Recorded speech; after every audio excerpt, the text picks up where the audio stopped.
I was telling you about that song that I had heard. You said, oh, you probably heard the remix. Yeah. And for those who don't know, you know, the #1 hit in 14 countries was this remix of your song, One Day Reckoning song. Yeah. In 2011, a German DJ played it. He gave it an EDM remix, and it exploded. I mean, I think it was, what is it, more than 150 million YouTube views. You know, for whatever it's worth, it wasn't the first one I heard. Yeah, well, that's good. That's good, but why were you initially kind of against it, and now you're okay with it?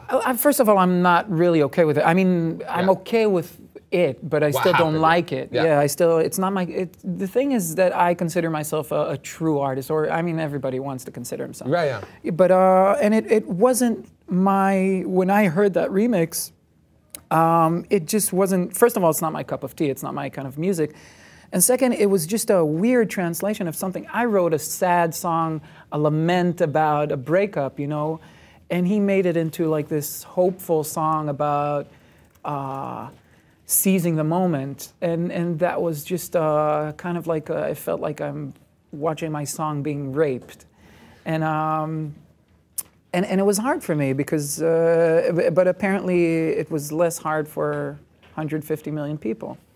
And you know, when I talk about, you know, the difference in music, different musical tastes, I totally respect that. I tend to love remixes, and all my friends, you know, give me kind of shit for it. They're like, well, why don't you listen to the original? That's what he intended, that's what she intended, that's the real song. But I also want to ask you about the state of the music industry in the world today. And if we're seeking musicianship, I should say, and art the way we should, because when it comes to music competition shows, you told The Hollywood Reporter, quote, it's doing real, actual damage to our culture, and as a society as a whole, it's teaching people that music is about competition, it's teaching people that music is about taking something that already exists and trying to do it over and over.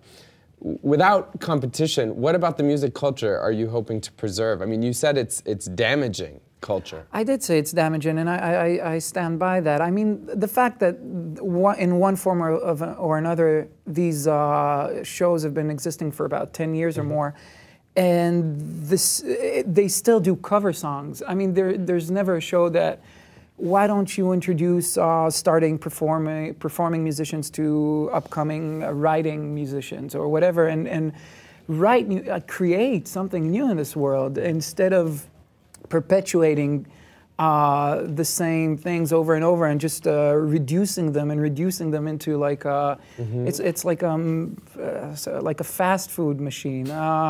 You just process it until you don't really see what it was before. And I believe that art and culture has a place in this world, that we need to create something new, and we need to leave something behind us for the next generation. And I think we're failing that, my generation is failing in that.